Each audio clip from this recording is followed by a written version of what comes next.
"Joshua, it's not what you think," was roughly what my wife Beverly managed to utter before I seized her paramour and forcibly escorted him outside to my Hummer.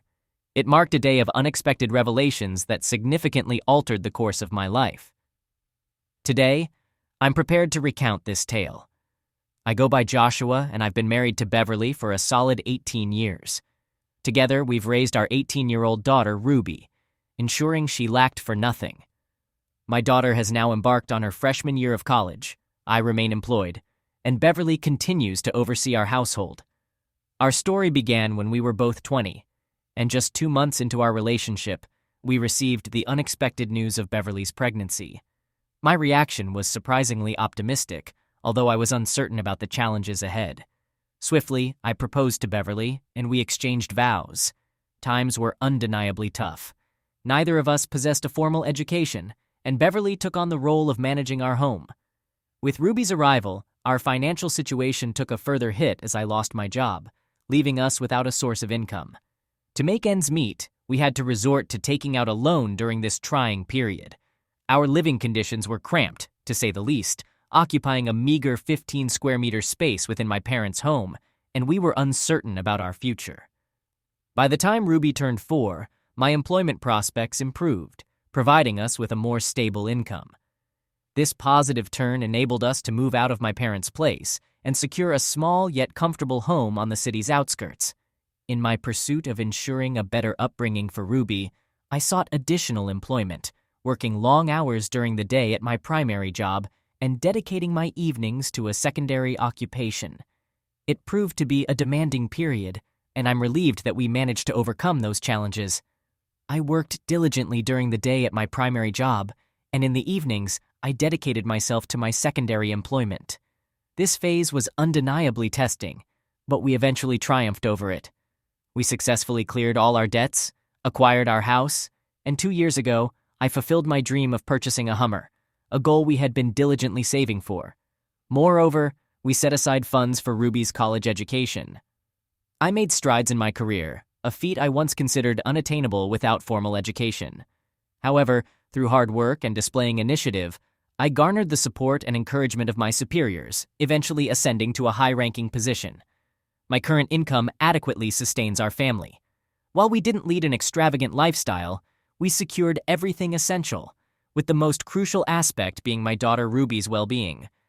I had always believed I was raising my daughter correctly. However, my stress levels escalated when she introduced her first boyfriend, Andrew, into our home. He attended the same college as Ruby, but from the moment he set foot in my house, I harbored an unexplainable dislike for him. I couldn't articulate this sentiment, but I felt my daughter deserved someone better. I often wondered, what did she see in him? Before revealing her boyfriend to us, Ruby had been secretly dating Andrew for 3 months. She confided in Beverly that she was apprehensive about my reaction, fearing my anger, and regrettably, that's precisely what transpired. I concealed my animosity toward Andrew. On the contrary, I was cordial and engaging. I frequently posed questions and maintained supportive conversations with him, yet I sensed that Andrew was attempting to connect with someone else. Nevertheless, each time he crossed our threshold, I made it a point to approach Ruby and engage in discussions with her.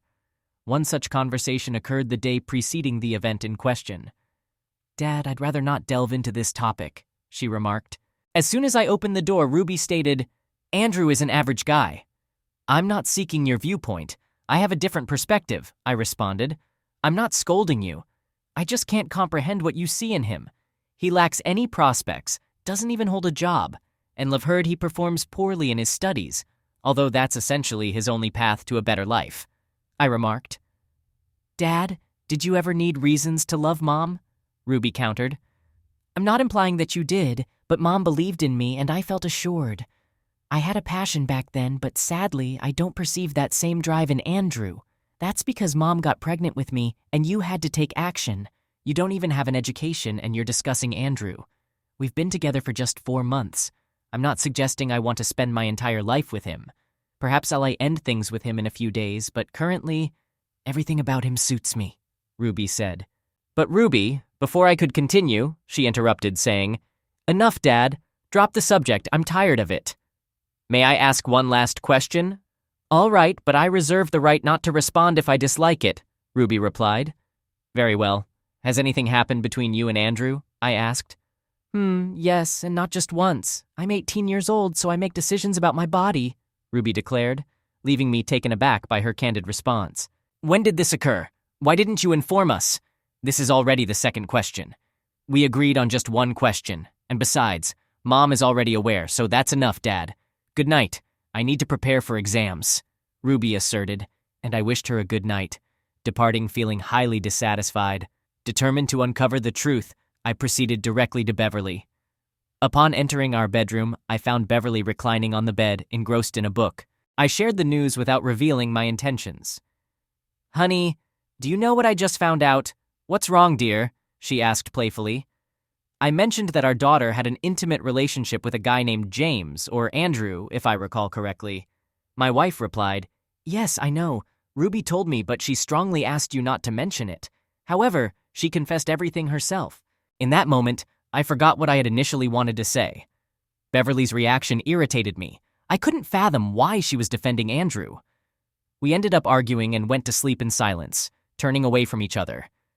I couldn't understand why my wife disagreed with me and saw Andrew as a good person. Her defense of him intensified when Andrew began frequently staying overnight at our place. Unfortunately, Ruby started inviting him not just for the evening or the day, but for overnight stays, sharing Ruby's room with him. I assumed Beverly was defending Andrew and allowing him to stay overnight because she felt sorry for him. Andrew had grown up in a foster family, and the living conditions there were less than favorable. While I sympathized with Andrew for his difficult life and the loss of his parents at a young age, I still held reservations about him.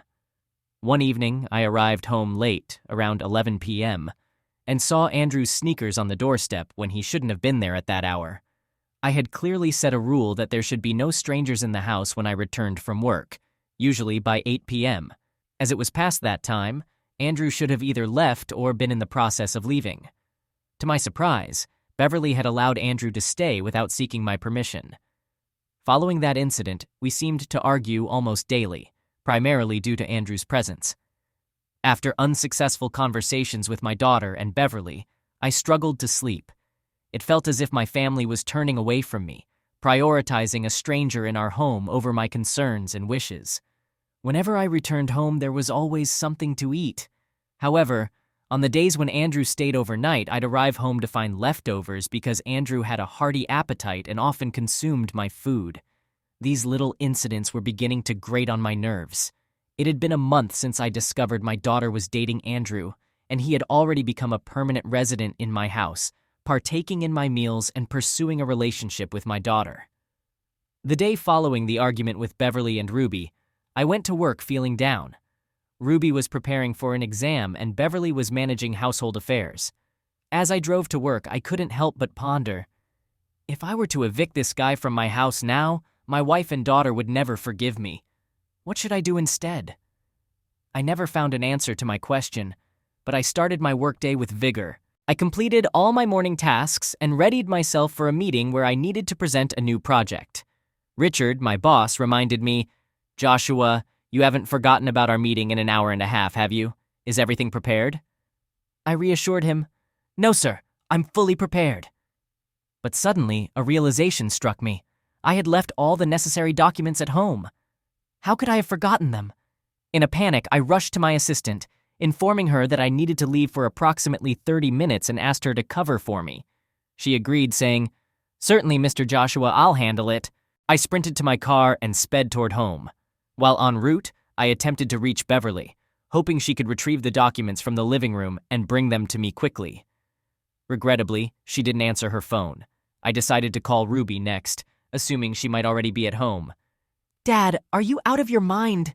I'm still waiting for my turn, and you're calling and distracting me. I told you I would call as soon as I finished the exam, she scolded before hanging up. Aware that time was slipping away, I drove at a pace exceeding the speed limit. I couldn't afford to mess up this meeting because its approval meant an immediate bonus, a salary increase, and the possibility of advancing in my position. As I arrived home, I glanced at the clock, which displayed 1:15 p.m. Darn it, I've only been driving for 30 minutes to get back home, I thought, realizing the meeting was scheduled for 2:15 p.m. I needed to swiftly enter the house and then head back to work. The front door was unexpectedly locked, which surprised me since it's typically open during the day, and I never carried keys to avoid misplacing them. I opted to check the back entrance, but it was also securely shut. Frustrated, I approached the kitchen window and heard loud music emanating from the second floor, indicating that Beverly was cleaning while enjoying some music. I contemplated entering through the window, but it presented a challenge as it was partially ajar. To gain access, I had to stretch across to reach the handle. Fortunately, my reach didn't fail me, and I successfully managed to shift it, allowing me to climb inside. Upon entering, the first thing that struck me was the disarray. The house remained in the same state as it had been in the morning when I left for work. As loud music continued playing upstairs, I decided to head in that direction. However, I suddenly noticed Beverly's phone resting on the nightstand. It displayed 3 missed calls from me, and beneath them, I noticed messages from Andrew. Unfortunately, I couldn't read them as the phone was locked, leaving me with an unsettling feeling. Thoughts swirled in my mind about why this guy had my wife's contacts and whether this was becoming a normal occurrence. I pondered as I made my way to the second floor. The loud music made it challenging to discern anything initially, but as I ascended, I began to hear unmistakable sounds. Upon reaching the second-floor corridor, I distinctly heard moans. The door to our bedroom was partially ajar, and the music mixed with moans and rhythmic sounds. I approached the door cautiously, and the first thing I spotted was Beverly's lace panties, the ones she typically wore on our anniversary. I moved closer, and the scene inside the room became clearer. I peered cautiously into the room, trying to comprehend the situation. There, I saw my wife and a young man in a compromising position. From behind, I couldn't immediately identify him as Andrew. They remained oblivious to my presence, engrossed in their activities. The emotions I experienced at that moment were beyond words. Swiftly, I took out my phone and recorded a 30-second video just as a precaution. Subsequently, I silently approached from behind. When I was as close as possible, I grabbed the guy by the leg and forcefully flung him off the bed. As he tumbled to the floor, I finally recognized him as Andrew. He remained there for a few moments, struggling to grasp what had just occurred. Swiftly, I retrieved my phone and captured a photograph of his bewildered face. Simultaneously, Beverly had spotted me. I seized Andrew by his leg and began pulling him across the floor. In that moment, Beverly let out a frantic cry, "Joshua, it's not what you think!" As I continued to drag the young man downstairs, the music abruptly ceased. Beverly rushed out of the room, pleading, "Andrew is not at fault. Andrew is not guilty. It's all on me. Leave him be." Yet I paid no heed to her pleas, and Andrew, defenseless, had no choice against someone weighing 110 kilograms. I forcefully opened the front door, while Beverly, clad in a robe, attempted to stop me as I dragged Andrew along the ground. However, I simply maneuvered around her and headed for the car. When she tried to block my path to the vehicle, I warned her, "Leave, or he'll truly get hurt right here." She fled. I ushered Andrew into the back seat of my Hummer and cautioned him, "Don't move, understand?" Andrew nodded, indicating his comprehension. Once I closed the door, I noticed my neighbor tending to his lawn, his expression one of shock and surprise. I reassured him, "Anthony, don't worry. It's a learning experience. Everything will be fine with the lad." I called out to my neighbor and was about to enter the car when my wife emerged from the house, berating me. "Joshua, if you leave now, I'll call the police for kidnapping Andrew." Realizing my wife had shed her fear, I turned to Andrew and asked, "Dude, did I kidnap you?" Andrew promptly denied it, and I repeated, "See? Now shout the same to my wife, with whom you were involved in my bedroom today." He complied, confirming that everything was fine, and we departed. After about 5 minutes on the road, Beverly began calling me, followed by a call from my boss. My work was now a distant memory, so I simply silenced the notifications. 5 minutes later, Andrew mustered the courage to inquire, "Are you planning to kill me?" "Why? I have something more intriguing in mind," I replied. After 40 minutes, we arrived at the college's main entrance where my daughter Ruby was taking exams and would soon finish. "Get out," I commanded Andrew. He seemed to want to say something, but my firm tone compelled me to reiterate, "Exit immediately, step out and stay put. If you move, it'll only get worse. Understand?" Andrew nodded and cautiously opened the door, stepping onto the street. I swiftly positioned myself at a distance to observe. Andrew stood there, trembling in fear, as he covered his lower body with his hands. In my thoughts, I couldn't help but find him a hero in seducing my wife. He could have chosen to run away or refuse to exit the car, but he followed my instructions. After all, who was I to make him do anything? It amused me that he complied. After 3 minutes, a crowd of students gathered around Andrew, curious about the unusual scene. Some students began laughing and tossing paper scraps at him, while others took pictures, and a few stood by, observing like me. Suddenly, Ruby emerged from the main entrance, wearing no smile. Most likely she had already called Beverly, who had painted me as a tyrant father kidnapping her boyfriend. The absurdity was that it turned out to be true. Beverly had indeed portrayed me as a monster to Ruby. I hurried over to Ruby to prevent her from approaching Andrew. At that moment, Andrew started yelling for Ruby, trying to get her attention. As I approached Ruby, she began to distance herself from me, moving in the opposite direction. Simultaneously, Andrew attempted to rush toward Ruby, but a young man intercepted him, knocking him to the ground. Someone had called the police on Andrew for appearing in such a state near an educational institution. I chased after Ruby, shouting that I would explain everything, but she quickened her pace, calling for help.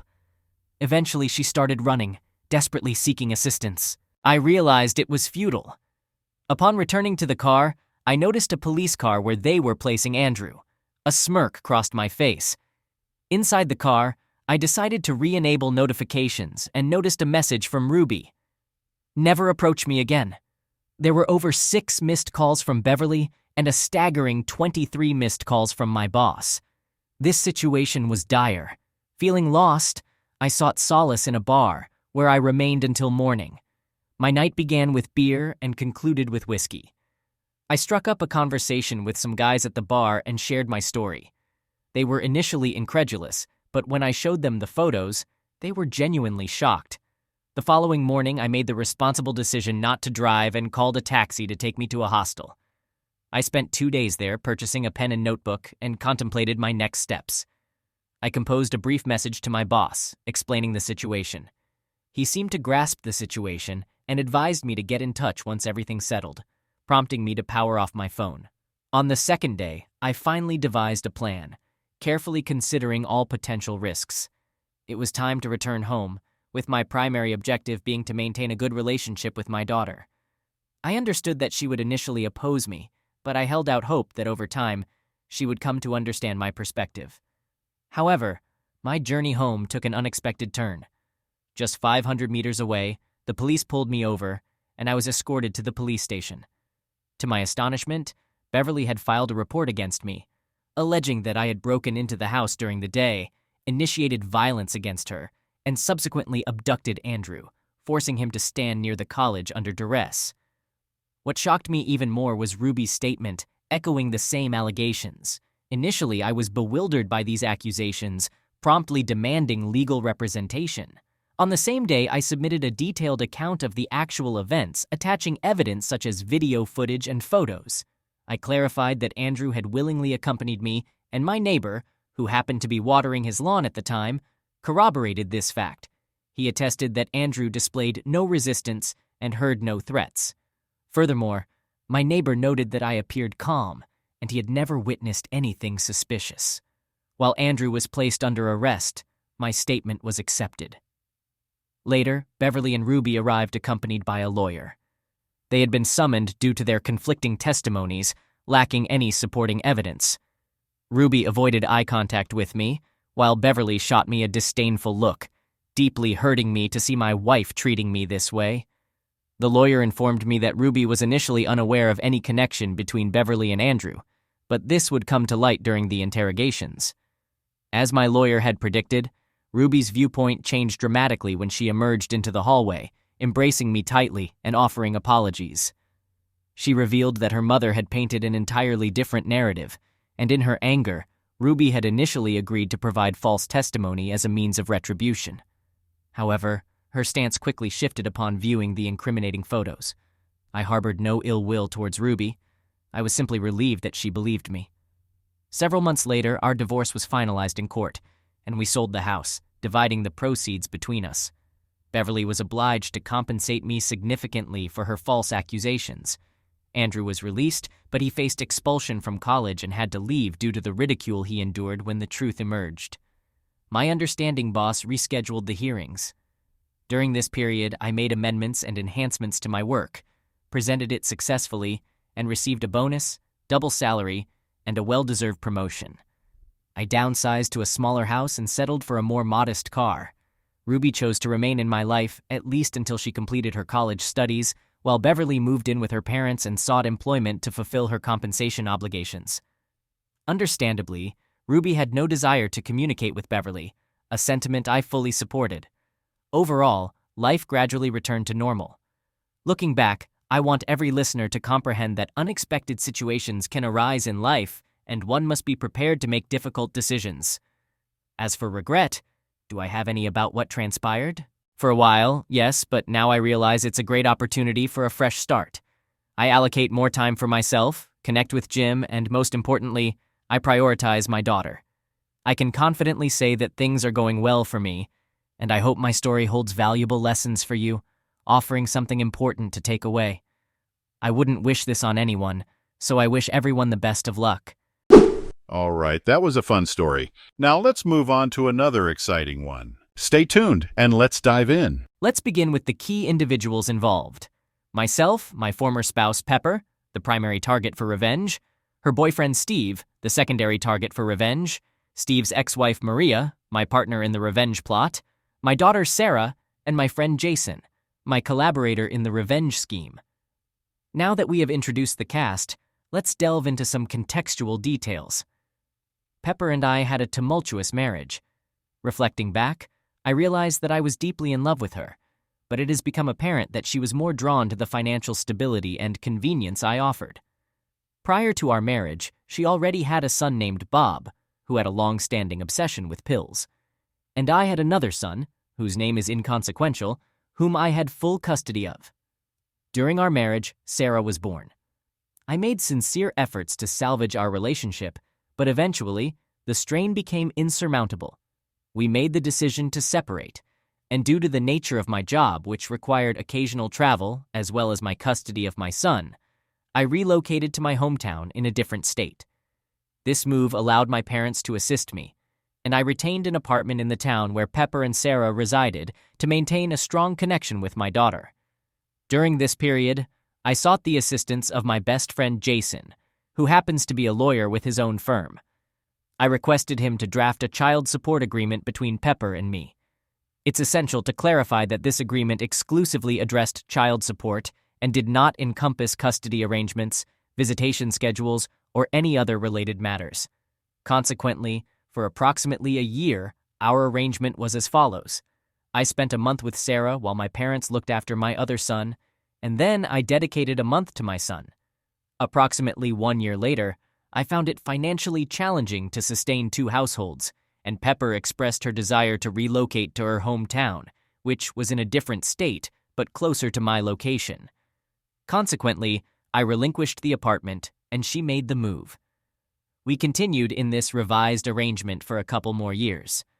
Pepper and I maintained an amicable relationship, even making attempts to reconcile our romance on several occasions, although these efforts proved futile.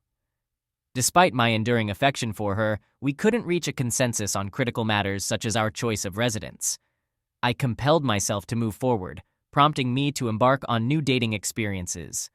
In contrast, she had started dating almost immediately after my departure. Though my love for her persisted, our relationship gradually evolved into more of a friendship rather than that of husband and wife. Eventually, she crossed paths with Steve. I wasn't privy to much information about him except for his profession as a certified ethical hacker, which becomes significant later on. While they were in the dating phase, she would keep me informed about their outings, even texting me on the day they became particularly close. It pained me deeply, and in retrospect, I suspect this was what she intended. Nevertheless, I endeavored to fulfill the role of a supportive friend and a trustworthy confidant. Unexpectedly, Pepper informed me that she and Steve had ended their relationship after 6 months of dating. Suddenly, she realized that she was deeply in love with me. Since it was the start of summer, she packed her bags and traveled to my state. The plan was for them to spend the summer with me and assess whether they liked it here or not. I must say, We had an incredible summer together. All the children got along harmoniously, with even Bob finding enjoyment here. Consequently, Pepper officially announced that we were back together and they were moving in with me. We proceeded to enroll my daughter in school, and she even joined a Pee-wee cheerleading team for the summer, forging some wonderful friendships and relishing her time here. However, a predicament arose. Pepper still retained an apartment filled with her furniture and possessions.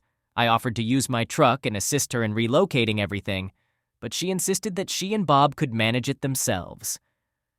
Thus, they embarked on the task of packing their belongings and making their way to their new abode. As you can likely imagine, events took an unexpected turn. After being home for just 3 days, Pepper delivered a shocking revelation.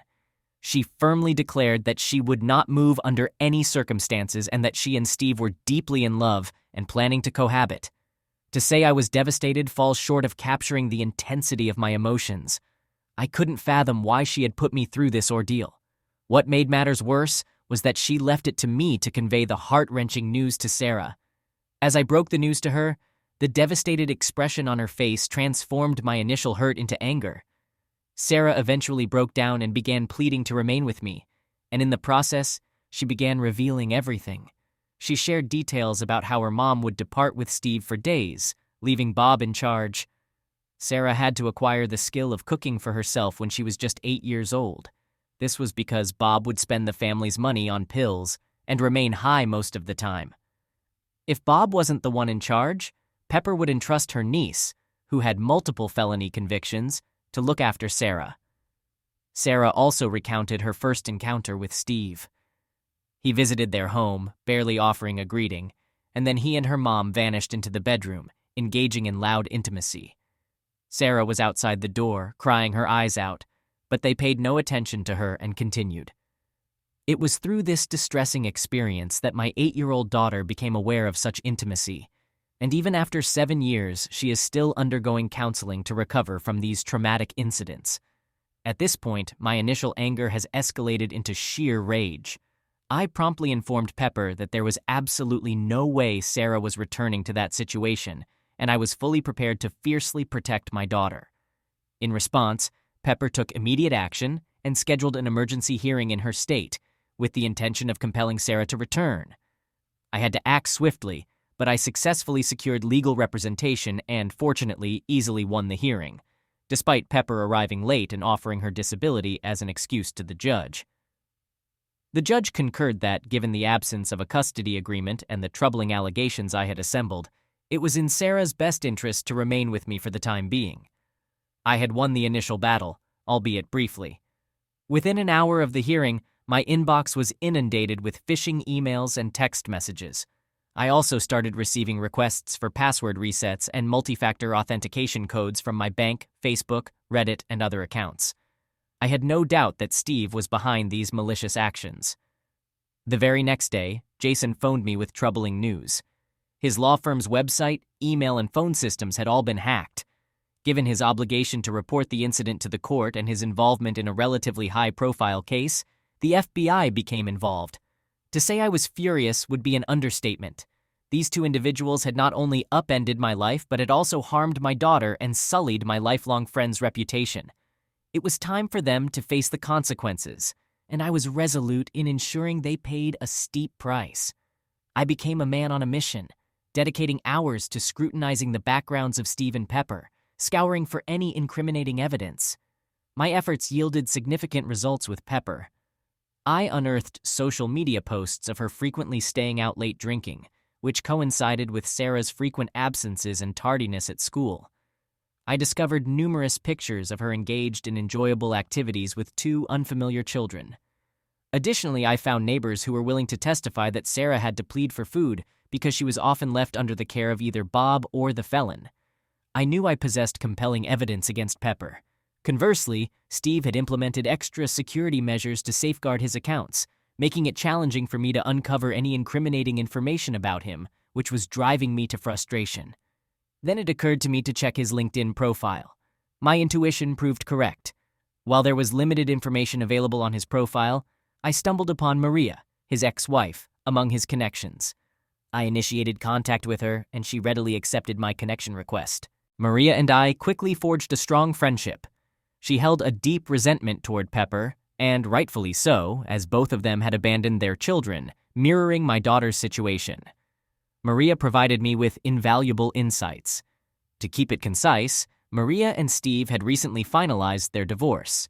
In their custody agreement, Steve emerged with ownership of the house, car, bank account, and the majority of their savings, while his child support payments were notably lower.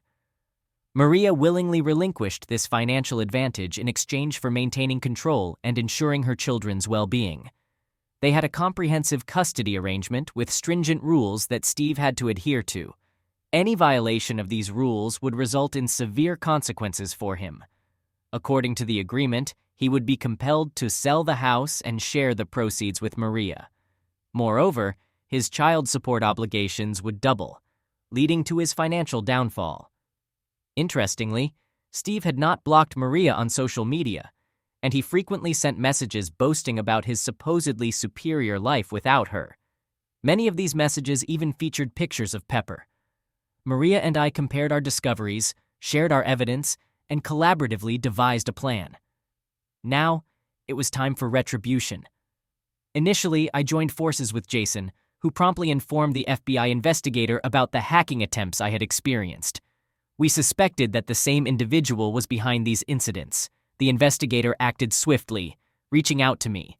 I provided all the information I had gathered and conveyed my suspicions about the perpetrator. He then posed an intriguing question. Did I happen to know where Steve was employed? As it turned out, I did, thanks to Maria. Steve wasn't as adept a hacker as he believed. The FBI had already traced the hacking incident involving Jason back to a company, which coincidentally happened to be Steve's workplace. Following the conclusion of my conversation with the FBI, I wasted no time and contacted Steve's employer to file a complaint. I informed the manager about the ongoing hacking attempts on my accounts and expressed my strong belief that Steve was the perpetrator. Naturally, they did not take it too seriously, given my lack of concrete evidence. Little did they know that a special agent would be paying them a visit very soon. The ensuing week proved to be a nightmarish ordeal for Steve and Pepper. Pepper received the divorce papers, and her attorney was presented with all the evidence I had meticulously compiled. According to my lawyer, it constituted the most comprehensive investigation he had ever encountered. I possessed solid evidence of 40 instances of lateness and 19 documented absences, all directly associated with nights spent drinking with Steve. I had indisputable proof of their repeated abandonment of my daughter for extended periods. Maria even furnished me with a photograph taken at 2 a.m. on the eve of the emergency hearing, depicting Steve and Pepper engaged in drinking at a tattoo parlor. During that same hearing, Pepper arrived late and attributed her tardiness to a disability. Steve was served with the news that he had flagrantly violated the entire custody agreement. Maria had in her possession photographs I provided that clearly demonstrated his presence with Pepper on nights when the children were supposed to be under his care, left unsupervised. Furthermore, she possessed evidence of unauthorized communication between Steve and Pepper, a direct violation of the custody agreement. The repercussions were truly astonishing to witness. Steve lost his job. My complaint, coupled with an earlier hacking incident and the FBI's involvement, left his employers with no alternative but to terminate his employment. Although he managed to evade legal consequences since the FBI couldn't directly link him to the hacking, the reason for his dismissal became widely known, rendering him incapable of securing another IT position.